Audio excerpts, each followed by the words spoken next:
तालाब में छुपा दो। रामदास जी ने ठाकुर जी को तालाब में छुपा दिया। ठाकुर जी के पुजारी उन्हें ढूंढते हुए रामदास जी के पास गए और उन्होंने ठाकुर जी के बारे में पूछने लगे। जब रामदास जी ने कुछ नहीं बताया तो उन्हें भालों से मारने लगे। पुजारियों की नज़र तालाब की तरफ पड़ी तो वहाँ खून से बहता हुआ दिखा। वे सभी दौड़े हुए तालाब की ओर गए। उन्होंने देखा कि ठाकुर जी जल में खड़े थे। उनके शरीर पर भालों के घाव थे जिनसे खून निकल रहा था। पुजारियों ने ठाकुर जी से वापस चलने को कहा। ठाकुर जी ने उनसे कहा, तुम जैसे निर्दयी लोगों के साथ मैं वापस नहीं चलूंगा, मैं तो रामदास के साथ जाऊंगा। पुजारियों ने ठाकुर जी से कहा, प्रभु आपकी वजह से जो धनराशि मिलती है उसी से हमारा जीवन चलता है। ठाकुर जी ने उत्तर दिया, बस धन की ही बात है ना रामदास जी, तुम सबके को मेरे वजन के बराबर सोना दे देंगे।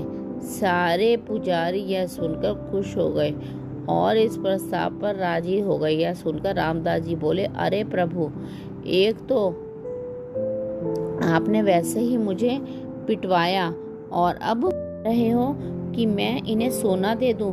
मेरे पास सोना कहाँ है, मैं तो गरीब हूँ। प्रभु ने सबको डाकोर चलने को कहा।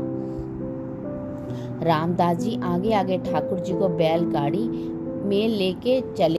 ठाकुर जी के पुजारी अपने घोड़ों पर उनके पीछे पीछे चल रहे थे।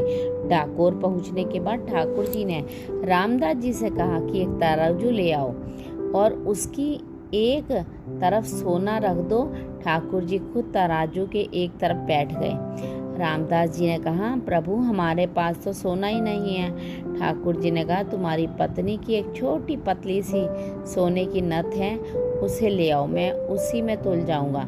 जैसे ही रामदास जी ने वह सोने की नथ तराजू के दूसरे पल्ले में रखी तो पहला पलड़ा भारी हो गया। ठाकुर जी ने अपने पुजारियों से कहा, सोना तो मेरे वजन से बहुत ज़्यादा है, लेकिन रामदास जी उदार हैं, तुम यह सारा सोना ले जाओ। पुजारियों ने उनसे कहा, प्रभु हमारे साथ ऐसा ना करो। ठाकुर जी ने उत्तर दिया, मैं रामदास जी को छोड़कर जाने वाला नहीं हूँ। तब प्रभु ने अपना दूसरा स्वरूप प्रकट किया और अपने पुजारियों के साथ ले जाने के लिए दिया।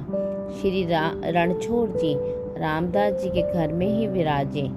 इस प्रसंग में भक्ति का प्रताप प्रकट होता है। भक्त के शरीर पर पड़ी चोट को प्रभु ने अपने ऊपर ले लिया। रामदास जी भगवान को एक डाकू की तरह लूट लाए थे, इसलिए उनके गांव का नाम डाकोर पड़ा। आज भी श्री रणछोड़ भगवान